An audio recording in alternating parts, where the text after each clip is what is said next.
Buenos días. Se abre la audiencia en vista pública en el expediente identificado con el número 981-2015, formado por amparo en única instancia, promovido por Jenny Aimé Molina Morán, en calidad de jueza de primera instancia de familia del Departamento de Santa Rosa contra la Corte Suprema de Justicia. El secretario general adjunto, hará relación del acto reclamado y de las peticiones de fondo formuladas por la postulante y efectuará las advertencias reglamentarias de la presente audiencia. Se señala como acto reclamado en este amparo el contenido en el punto séptimo del acta número 7-2015 de fecha 18 de febrero de 2015, por medio de la cual la autoridad denunciada decidió: asunto, se conoció parcialmente el oficio del Consejo de la Carrera Judicial SE-UNED-20-2015. La Corte Suprema de Justicia resuelve: 1. Renovar por un periodo constitucional contado a partir del 15 de enero de 2015 al 14 de enero de 2020 el nombramiento de la abogada Jenny Aimé Molina Morán y se le traslada al cargo de juez de primera instancia del ramo civil y económico coactivo, trabajo y previsión social del departamento de Petén en sustitución de Luis Fernando Pérez Zamora, quien fue trasladado a otro cargo. De conformidad con el artículo 27 del Reglamento General de la Ley de Servicio Civil del Organismo Judicial, acuerdo número 31-2000 de la Corte Suprema de Justicia, y por razones del servicio, la presente renovación y traslado son de efecto inmediato. Con base en los argumentos de hecho y los fundamentos de derecho que quedaron contenidos en el escrito inicial de la acción, quien la promovió solicita que la Corte de Constitucionalidad, examinados los hechos, pruebas, actuaciones y todo aquello que formal, real y objetivamente resulta pertinente para acoger la pretensión ahora ejercitada, declare con lugar el amparo solicitado y como consecuencia se le otorga en definitiva el amparo instado. Dejar en suspenso definitivo en cuanto a la reclamante la resolución que constituye el acto reclamado, ordenándose definitivamente su permanencia en la judicatura de la cual actualmente es titular. Como consecuencia y para los efectos positivos del amparo, se le ordene a la autoridad impugnada que dicte la resolución que de conformidad con lo considerado y la ley corresponde, dejando en suspenso definitivamente el traslado inmediato acordado y se le mantenga en definitiva en el cargo que actualmente ocupa. Se conmine a las autoridades impugnadas para que, en el plazo que se les fije judicialmente, den exacto cumplimiento a lo resuelto, bajo apercibimiento de que, en caso contrario, se les impondrá la multa de 4,000 quetzales a cada uno de los magistrados, sin perjuicio de las responsabilidades civiles y penales en que pudieran incurrir por el incumplimiento a lo ordenado. Se dicte cualquier otra disposición constitucional que tienda a la pronta y efectiva protección de los derechos constitucionales y legales violados. Se condene en costas a la autoridad impugnada. De conformidad con la normativa reglamentaria que rige para las audiencias públicas, quien haga uso de la palabra deberá dirigirse directamente al tribunal, expresar sus alegaciones en forma oral de conformidad con el objeto de la vista pública previsto en el artículo 61 de estas disposiciones reglamentarias y no dar lectura a ningún documento salvo que para ello cuente con autorización previa de la señora presidenta. Deberá concretarse el asunto planteado, ser breve, conciso y preciso en su exposición.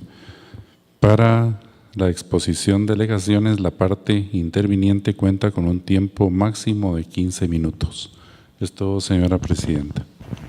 Puede hacer uso de la palabra la solicitante del amparo y de la vista pública, Jenny Aimé Molina Morán, en calidad de jueza de primera instancia de familia del Departamento de Santa Rosa, quien comparece con el auxilio del abogado Ovidio Otoniel Orellana Marroquín. Ambos pueden hacer uso de la palabra en tiempo compartido. Muchas gracias, señora presidenta. Buenos días, honorables señores magistrados de la Corte de Constitucionalidad y público presente. A través del presente amparo, insto la tutela constitucional, puesto que soy jueza de carrera. Inicié mi carrera judicial en 1999 al aprobar el curso para jueces de paz. Posteriormente, en el año 2003,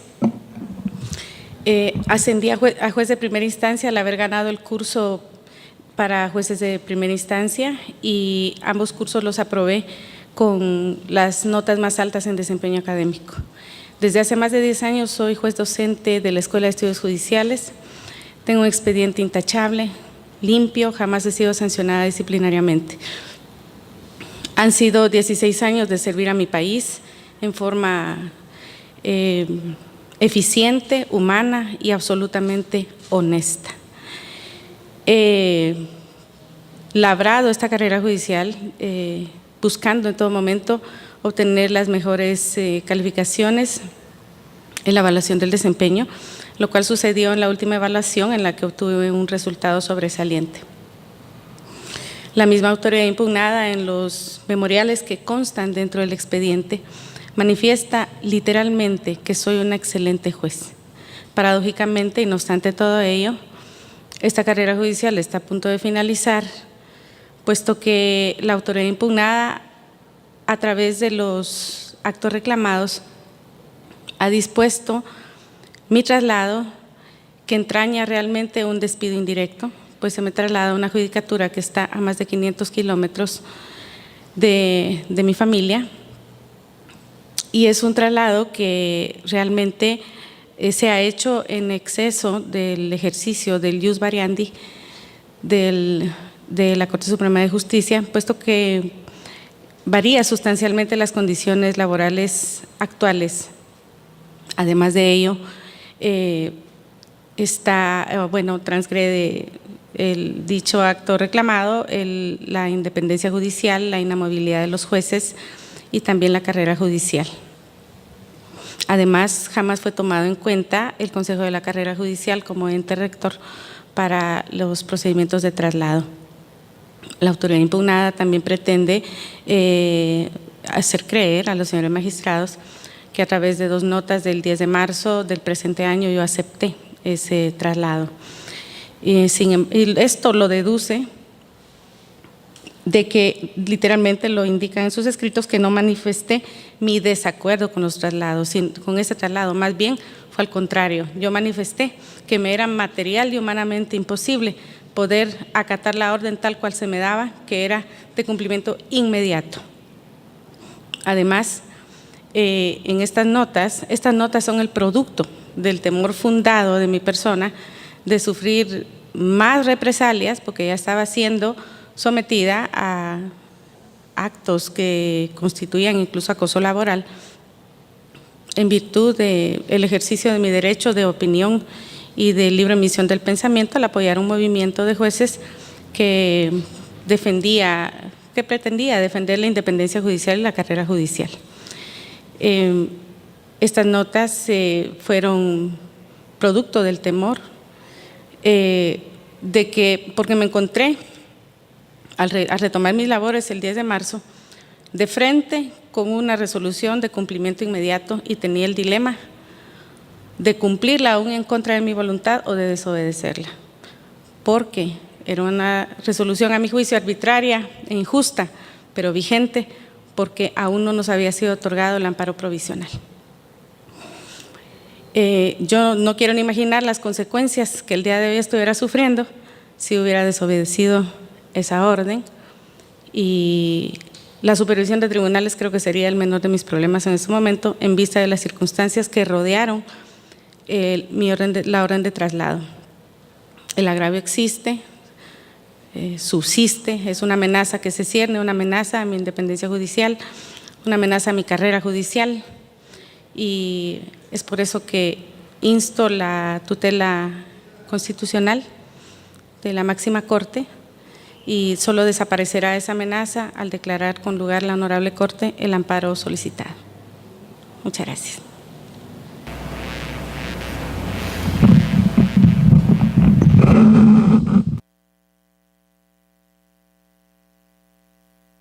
Señora Presidenta, señores magistrados de la Corte de Constitucionalidad, señor secretario, muy buenos días a todos.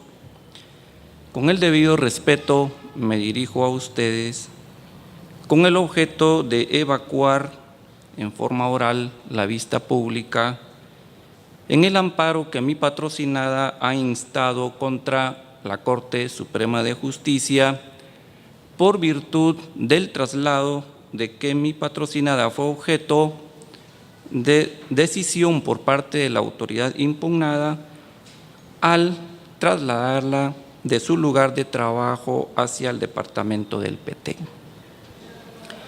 El objeto central de mi intervención, señores magistrados, va orientado a tratar de dejar en ustedes los argumentos constitucionales, legales y reglamentarios que hacen determinar que el traslado del que fue objeto mi patrocinada no tiene ningún sustento constitucional, no tiene ningún sustento legal ni ningún sustento reglamentario. Ese es el centro de mi exposición y eso es sobre lo que versará la argumentación dada. Seguidamente quisiera manifestarles que antes del inicio de esta audiencia se ingresó un escrito conteniendo, valga la redundancia por escrito, los argumentos propios de esta vista, los cuales ruego sean tenidos como tal para la presente audiencia, dado que por razones de tiempo es imposible poder abarcar todos los puntos y por esa razón solicito se tengan como tal para la presente audiencia. También quisiera señalar que cuando se hizo la lectura por parte del secretario del acto reclamado, omitió el otro acto reclamado. Son dos actos reclamados en el presente amparo, no es uno solo, sino son dos, tal como constan en las actuaciones, pues el segundo se hizo a través de una ampliación y modificación de la solicitud de amparo, razón por la cual solicito también se tome nota de ese otro aspecto. Para comenzar ya con los argumentos de fondo, señores magistrados, quisiera traer a colación el punto medular de esta audiencia, que es el traslado. La Corte Suprema de Justicia dictó dos acuerdos. El primero de ellos, el 18 de febrero del 2015, en el acta 7-2015. Yo quisiera, por favor, que ustedes, cuando vean el presente asunto, vean que hay tres factores importantes en ambos acuerdos. El primero, que en relación al primer acto reclamado, se está renovando el periodo constitucional de mi patrocinada por 5 años. Punto número 1, de que dice ese acuerdo. Punto número 2, se dispone clara y expresamente que a ella se le traslada al cargo de juez de primera instancia del ramo civil y económico coactivo del departamento del Petén. Es el punto número 2, el traslado, expreso dicho así en esa disposición de la Corte Suprema de Justicia. Pero ojo, al final de ese acuerdo dice que es por razones de servicio. Yo quisiera, por favor, que este último término, aunado a los antes mencionados, los tengamos muy presentes porque me va a servir para poderles exponer a ustedes cómo es que esto sí es un traslado y cómo es que se debió de haber observado las causas de un traslado y los procedimientos de un traslado, lo cual evidentemente no hizo la Corte Suprema de Justicia. El segundo acto reclamado modifica el primero, pero únicamente lo modifica con quitar la palabra traslado. Pero ojo, deja incólume la disposición que dice que se va a otro lugar, o sea, hace la renovación del periodo constitucional, pero deja la disposición que dice que es por razones de servicio. Lo vuelve a mantener nuevamente en el segundo acto reclamado. Este segundo acto reclamado se emitió en fecha posterior al planteamiento del presente amparo. Hecha el señalamiento anterior, quisiera entonces, señores magistrados, hacer la interpretación constitucional, legal y reglamentaria correcta de lo que debe tenerse para poder realizar un traslado a mi patrocinada, como lo ha hecho la Corte Suprema de Justicia, sin sustento constitucional ni legal. El artículo 210 de la Constitución Política de la República de Guatemala es el artículo especial en relación a los traslados. Y dice: los jueces y magistrados no podrán ser separados, suspendidos, trasladados ni jubilados. Este es expreso, es una norma expresa que dice los traslados. No hay otra norma constitucional que expresamente lo diga. Es porque los otros que vamos a analizar posteriormente habla de otros elementos menos de traslado. En ese sentido, señores magistrados, dice la norma que los jueces y magistrados no podrán ser trasladados, pero agrega algo y dice: sino por alguna de las causas y con las garantías previstas en la ley. Esto es sumamente importante observar, porque la misma Constitución está remitiendo a la ley el establecimiento de esas causas y las garantías previstas en la misma. Es decir, no las contiene la Constitución, sino que las contiene la ley. En ese sentido, entonces, la ley especial, la ley aplicable al caso concreto en desarrollo de ese principio constitucional, está establecido en el artículo 26 de la Ley de la Carrera Judicial. Esta ley, como ustedes muy bien saben, señores magistrados, es la ley que se aplica con exclusividad a los jueces desde que pretenden ingresar a la carrera judicial hasta que el juez se va. Y dentro de ese proceso, pues hay incidencias tales como los traslados. Y es así como en desarrollo del principio constitucional antes mencionado, que es el idóneo, la ley establece únicamente 3 causas de traslado. No establece más, es un numerus clausus, no es numerus apertus. Y no puede haber ningún otro traslado que no sea con base en esos 3 supuestos. Cualquier otro, eso es arbitrario, es ilegal, es inconstitucional y viola las garantías constitucionales de mi patrocinada por las siguientes razones. El primer supuesto de traslado. Nótese que el inciso A del artículo 26 dice: por razones de servicio. ¿Y qué dicen los acuerdos, que son los actos reclamados? Dice que por razones de servicio. El segundo acto reclamado dice por razones de servicio. Eso quiere decir que la Corte Suprema de Justicia aplicó el inciso A del artículo 26. Si eso es así, entonces la Corte Suprema de Justicia inobservó el procedimiento para poder aplicar ese inciso A, porque se debió entonces haber calificado esas razones de servicio por resolución motivada del Consejo de la Carrera Judicial. Se debió haber dado audiencia previa a mi patrocinada en ese procedimiento de las razones del servicio.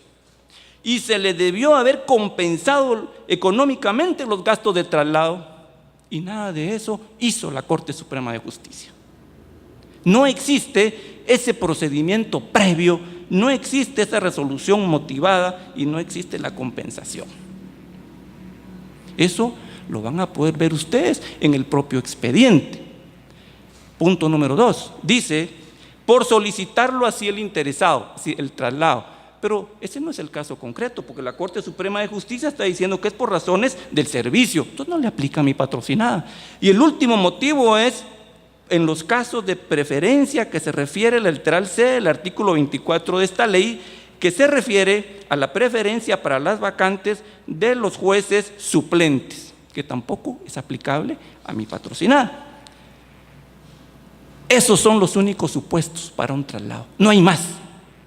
Y no hay más porque la Constitución lo remite a la ley. Ahora bien,